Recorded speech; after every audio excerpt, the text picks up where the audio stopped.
Ceremonies honoring officers who defended the Capitol as we mark 2 years since the January 6th insurrection. Senior White House correspondent Mary Bruce has the details. Good morning, Mary.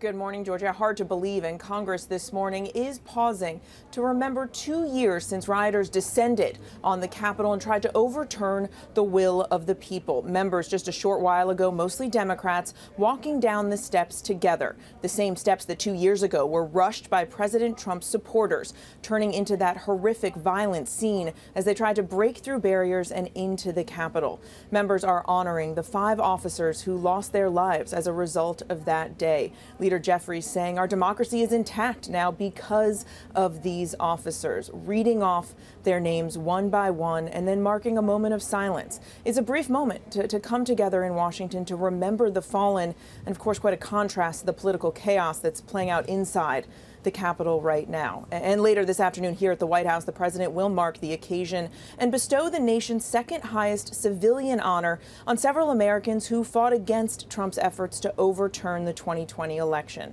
including many of the police officers who valiantly fought back against the mob at the Capitol, risking their own lives, some of whom have become household names, like Officer Eugene Goodman, who bravely led the mob, of course, away from lawmakers and away from the chamber that day. More than 100 officers were injured in all. And Biden will also today honor Brian Sicknick, the officer who died after being assaulted that day. The president will also recognize state and local election officials and poll workers who stood up to the baseless conspiracies. George.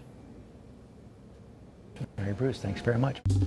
Well, hey there, GMA fans. Robin Roberts here. Thanks for checking out our YouTube channel. Lots of great stuff here. So go on, click the subscribe button right over here to get more of awesome videos and content from GMA every day, anytime. We thank you for watching, and we'll see you in the morning on GMA.